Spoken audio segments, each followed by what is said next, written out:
नमस्कार, मैं हूं अनुराग चड्ढा।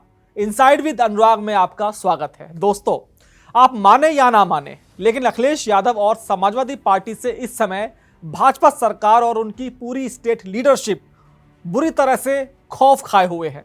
अखिलेश के पीडीए की काट ढूंढने के लिए ही भाजपा को अपना प्रदेश अध्यक्ष चुनने में 1 साल का समय लग गया और ओबीसी वर्ग को कमान देकर भाजपा ने ब्राह्मणों से नाराजगी मोल ले ली है।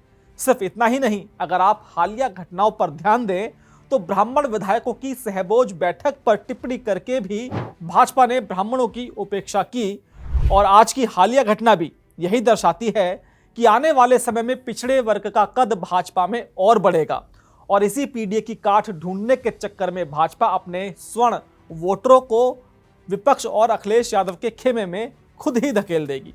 दरअसल प्रदेश में रातों रात लेखपाल भर्ती के लिए निकली सीटों में सामान्य वर्ग यानी जनरल कोटे की झोली से 905 सीटें गायब कर दी गई। जी हां दोस्तों, 905 सीटें। और ये सीटें भी इसलिए गायब की गई क्योंकि समाजवादी पार्टी और अखिलेश यादव सरकार पर लगातार दबाव बनाए हुए थे, जिसके बाद पिछड़ा विरोधी दाग धोने के लिए एक बार फिर स्वर्णों और सामान्य वर्ग के हक पर कैंची चला दी गई।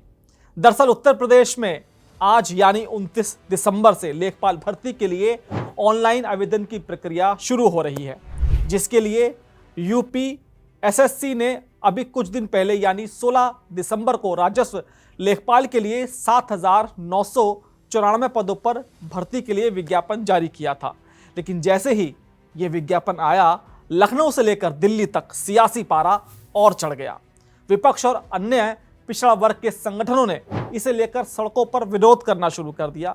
इस हंगामे की मुख्य वजह थी आरक्षण, क्योंकि जब 16 दिसंबर को विज्ञापन निकला तो उसमें सामान्य वर्ग के लिए 4,165 पद, अनुसूचित जाति के लिए 1,426, अनुसूचित जनजाति के लिए 150, अन्य पिछड़ा वर्ग यानी कि ओबीसी के लिए 1,441 और ईडब्ल्यूएस के लिए 792 पद आरक्षित किए गए थे।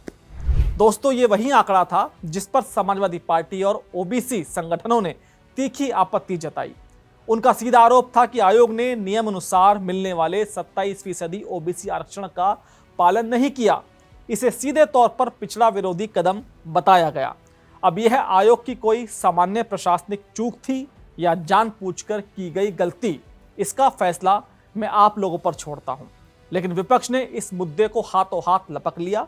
अखिलेश यादव और समाजवादी पार्टी ने इसे मुद्दा बनाते हुए ये माहौल बनाना शुरू कर दिया कि मौजूदा योगी सरकार पिछड़ों की विरोधी है और जैसे ही यह नैरेटिव सेट होने लगा, सरकार और लखनऊ की अफसरशाही में हड़कंप मच गया। सरकार के रणनीतिकार यह बात अच्छी तरह से जानते हैं कि अगर जनता के बीच पिछड़ा विरोधी होने का संदेश चला गया, गलती से चला गया और यह एजेंडा लोगों के दिमाग में घर कर गया, तो आने वाले विधानसभा चुनाव में इसकी भारी कीमत चुकानी पड़ सकती है।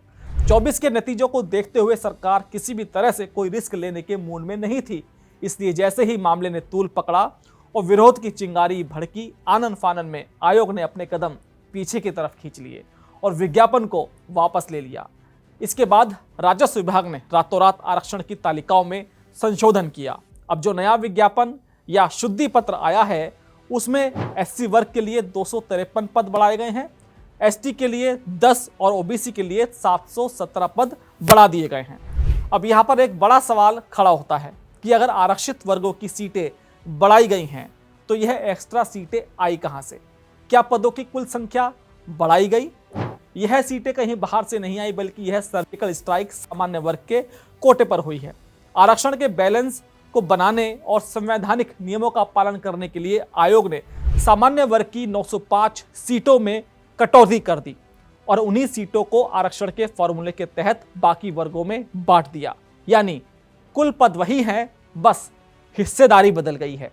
अब सवाल यह है कि आखिर इतनी बड़ी गलती कैसे हुई? देखिए, विज्ञापन निकालना, रोस्टर चेक करना और नियमों का पालन करना आयोग का प्राथमिक काम है। आयोग में बैठे लोग अनुभवी अफसर हैं। तो सवाल ये उठता है कि जब आयोग ने 16 दिसंबर का विज्ञापन निकाला था तो क्या उन्हें यह बेसिक गणित नहीं पता था कि यह विज्ञापन आरक्षण के नियमों का उल्लंघन कर रहा है? क्या उन्हें अंदाजा नहीं था कि इस पर सियासी बवंडर खड़ा होगा? क्योंकि अगर वो पहले ही इस विज्ञापन कि गणित को ठीक करके विज्ञापन निकालते तो शायद आज सामान्य वर्गों के पदों पर जो कैची विपक्ष के दबाव में चली है वो ना चलती। हालांकि आरक्षण और कानून के दायरे में तो सरकार को रहना ही पड़ता, इसमें कोई दो राय नहीं है। लेकिन अगर यहाँ पर हम धारणा या परसेप्शन देखें तो सामान्य वर्ग के मन में क्या जाएगी? वो तो यही सोचेगा ना कि सरकार ने पिछलों को खुश करने के लिए उनसे उनका हक छीन लिया। और दूसरी तरफ विपक्ष और अखिलेश पिछड़े वर्ग से यह कहेंगे कि वो तो हमारा दबाव था, इस वजह से सरकार बैकफुट पर आ गई और संशोधित विज्ञापन लाए, वरना इन्होंने तो आपका हक मार ही लिया था। यानी इस एक गलती से ना सिर्फ पिछड़े वर्ग का वोट तो कटेगा, साथ ही सवर्णों के मन में जो पहले से असमंजस में था कि वो विपक्ष की तरफ और रुख कर सकता है। तो क्या भाजपा जो प्रदेश में पिछड़ों की नाराजगी मोल नहीं लेना चाहती, क्या वो सामान्य वर्ग की नाराजगी मोल लेने के लिए तैयार है? यह भी एक बड़ा सवाल हुआ है। हालांकि यहाँ पर सरकार के समर्थकों का एक बड़ा धड़ दबी जुबान में ये जरूर पूछ रहा है कि क्या यह सब जानबूझकर किया गया और 16 दिसंबर को विज्ञापन को लाया गया ताकि सरकार के विरोध में एक माहौल बनाया जा सके? यह सवाल इसलिए भी गहरा है क्योंकि इससे पहले भी अफसरशाही के स्तर पर ऐसी अनेकों घटनाएं हुई हैं, चाहे वो आरओ पेपर लीक का मामला हो या पुरानी सरकारों में भर्तियों के लटकते पेच। इन घटनाओं ने बार बार सरकार के खिलाफ माहौल बनाने का काम किया है, जिसके बाद सरकार को बैकफुट पर आना पड़ता है और डैमेज कंट्रोल करना पड़ता है। बहरहाल गलती जिसकी भी हो, फिलहाल 905 सीटों का ये हेरफेर सामान्य वर्ग के लिए एक झटका जरूर है और सरकार को अब ये भी सोचना चाहिए कि वो विपक्ष के जाल में फंस रहे या उसे फंसा रहे, क्योंकि पिछड़ा वर्ग भाजपा को वोट दे या ना दे यह तो भविष्य की बात है, लेकिन ब्राह्मण और सामान्य वर्ग का वोट जरूर अब खिसकता हुआ दिखाई दे रहा है। दोस्तों, मेरा विश्लेषण आपको कैसा लगा कमेंट बॉक्स में जरूर लिखकर बताइएगा। साथ ही साथ मेरे चैनल को सब्सक्राइब करना बिल्कुल मत भूलिएगा। तो दोस्तों, आपसे मुलाकात होगी किसी दूसरी खबर के साथ। नमस्कार।